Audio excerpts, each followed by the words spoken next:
Olá a todos, chamo a todos bem-vindos para mais um vídeo da nossa série A Bíblia ao longo do ano.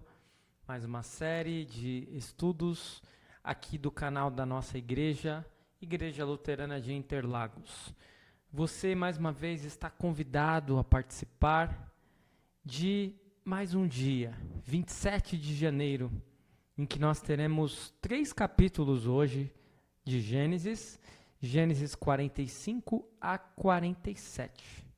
Sem mais delongas, vamos dar início com o breve resumo dos capítulos. Capítulo 45. Finalmente, José se dá a conhecer a seus irmãos. Ele não se contém, levanta a voz em choro, de maneira que os egípcios o ouviam e também a casa de Faraó. Os irmãos de José ficam perplexos e sem ação. Mas José logo procura acalmá-los e dizer que não foram eles que o enviaram para o Egito, e sim Deus. José manda seus irmãos buscarem seu pai para que eles morem no Egito, afinal ainda haveria 5 anos de fome. Faraó ouve falar a respeito dos irmãos de José e se alegra por ele. Então Faraó diz a José que sua família terá tudo do bom e do melhor no Egito, e envia carretas e mantimentos para a viagem, a fim de buscarem o restante da família, e especialmente Jacó. Ao ouvir falar que José está vivo, Jacó por um momento não consegue acreditar e tem um duro impacto em seu coração. Mas ao perceber que a história contada por seus filhos é verdadeira, Jacó resolve ir até o Egito. Então chegamos ao capítulo 46. No início deste capítulo, Jacó mais uma vez tem um encontro com Deus em Berseba. Deus diz a Jacó para ele não ter medo de ir ao Egito, pois Deus faria dele uma grande nação. No capítulo 46, há uma contagem sobre quantos fazem parte da casa de Jacó e quem são. Por isso, todos os filhos de cada filho de Jacó são relacionados. Ao todo, eram 66 pessoas que viajaram até o Egito, e todas as pessoas da casa de Jacó, já contabilizando José e sua família, foram 70 pessoas. E, finalmente, Jacó reencontra José. Ele diz: agora já posso morrer, pois vi o seu rosto e sei que você ainda está vivo. E José diz a seus irmãos que iria dar a notícia ao faraó de que eles já estavam instalados na nova terra, na região de Gozém. É dito que a casa de Jacó é constituída por pastores e que eles poderiam morar na terra de Gozém, pois todo pastor de rebanho representava uma abominação aos egípcios. Último capítulo de hoje, 47. José leva 5 de seus irmãos diante do faraó e o seu pai Jacó. Faraó recebe todos muito bem e diz que o Egito está à disposição de José e de sua família. Quando José levou Jacó diante do faraó, o faraó perguntou quantos anos ele tinha, e Jacó respondeu 130 anos de peregrinação. E Jacó abençoou ao faraó. Este é o resumo breve dos capítulos 45, 46 e 47. Vamos para o ponto 2, questões e dúvidas que podem surgir. Questão 1, José diz que não foram seus irmãos que o enviaram ao Egito, mas o próprio Deus. Como José pode ter tal discernimento e de que forma isso o ajudou? José é um homem que caminha com Deus. Ele sabe que Deus sempre está com ele. Por isso é o próprio Deus quem dá este discernimento a ele. E não há dúvidas de que isso ajudou muito José, porque se não fosse esta fé que José detinha, dificilmente ele teria parado onde parou. Questão 2. De que forma os irmãos de José respondem a ele sobre seu pai ainda estar vivo? E o que isso demonstra? Inicialmente, nós observamos que eles ficaram sem reação. Assim que José se apresentou a eles e levantou a voz em choro e disse a seus irmãos: Eu sou José, meu pai ainda está vivo? Seus irmãos não lhe puderam responder, de tão assustados que ficaram diante dele.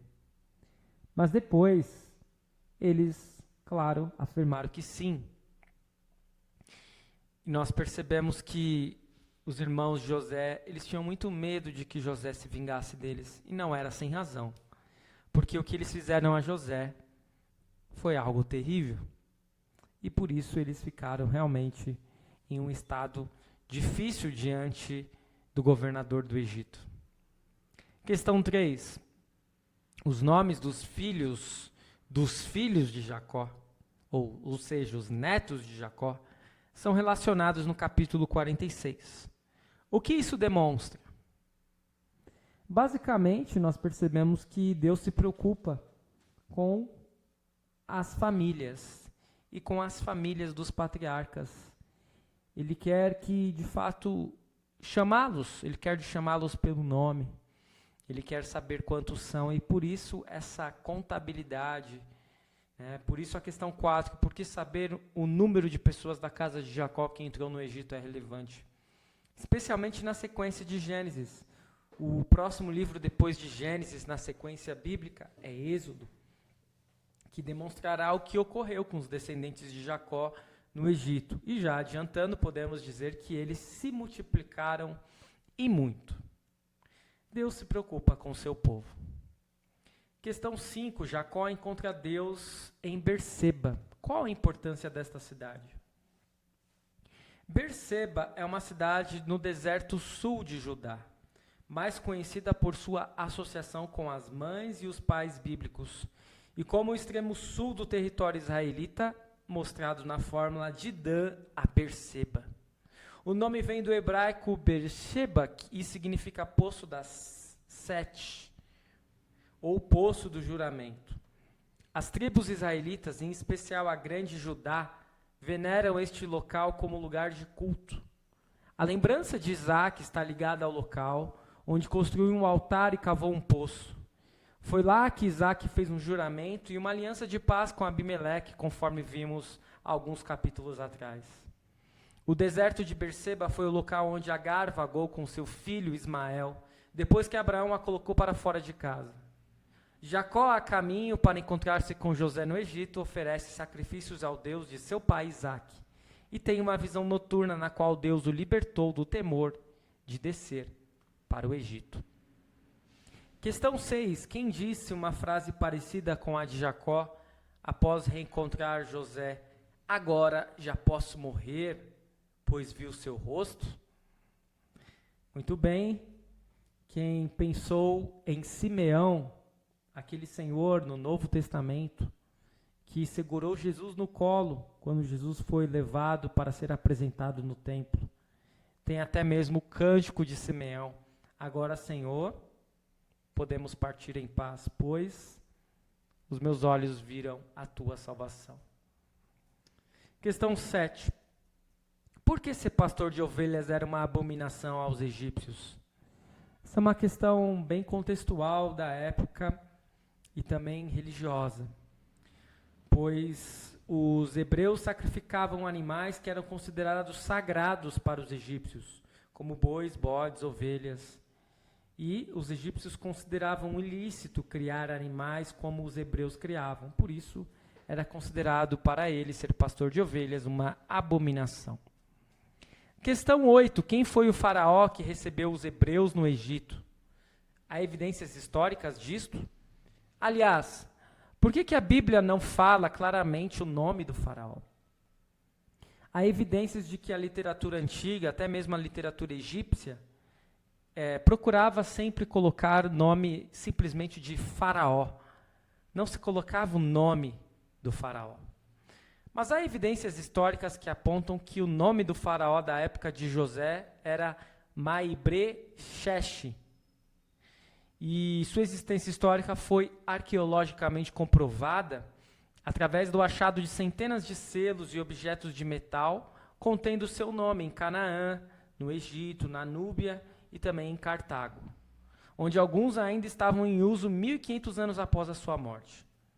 Além disso, arqueólogos também atestaram que há evidências de longos períodos de fome no Egito, que coincidem com a história bíblica onde José interpreta o sonho de Faraó. Especialistas também identificam Xerxes com um faraó estrangeiro por ser descendentes de imigrantes, chamados de riquiços. Essas pessoas dificilmente conseguiam destaque no Egito, mas Xerxes, obstinado pelo poder, formou um exército, ganhou a guerra e exilou o então faraó Apepe para conquistar o poder. Portanto, os Hicsos provavelmente era desta dinastia que o faraó do tempo de José pertencia. Questão 9. Por que Jacó abençoou o faraó? Basicamente, Jacó procura demonstrar cordialidade àquele que recebeu bem o seu povo e seu filho. E por último, questão 10. Em um texto fala que eles ficaram na terra de Gozém, mas no capítulo 47, na terra de Ramsés.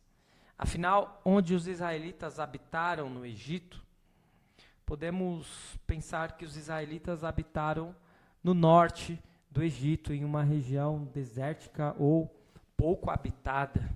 Mas era uma região propícia para aquilo que os israelitas precisavam, já que eles eram nômades e eles eram pastores.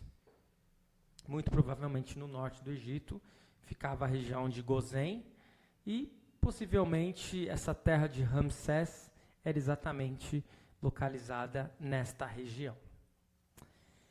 Estas as questões e dúvidas a respeito desta sessão de Gênesis 45 a 47. Vamos para a última parte, os aspectos teológicos, comentários teológicos.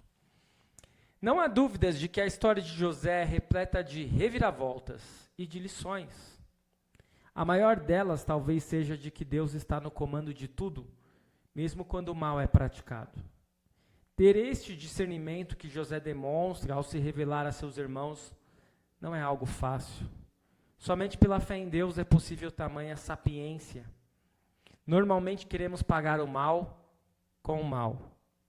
Não há dúvidas de que José foi o que mais sofreu com tudo o que ocorreu. No entanto, Jacó também não teve uma vida fácil. Por isso, reencontrar o seu filho antes de morrer deve ter sido um dos dias mais felizes de sua vida. Tal alegria somente Deus pode proporcionar. É certo que o final de vida de Jacó foi muito mais tranquilo depois que ele descobriu que José estava vivo, até mesmo financeiramente. E de modo semelhante, podemos confiar que se cremos em Deus e procuramos seguir a sua vontade, ainda que passemos por momentos difíceis, dias melhores virão. E a mesma emoção e alegria que Jacó sentiu ao reencontrar José, como alguém que já havia sido declarado morto, nós sentiremos ao reencontrar as pessoas que já se foram, pois pela nossa fé em Cristo Jesus, cremos na ressurreição dos mortos. Espero que este vídeo tenha sido de grande proveito para você. Continue seguindo o nosso canal, continue seguindo esta série, a Bíblia ao longo do ano. E eu espero que você também continue seguindo nas suas leituras. Amanhã teremos o nosso último episódio, nosso último vídeo a respeito de Gênesis. Fique na paz do Senhor. Até o próximo vídeo.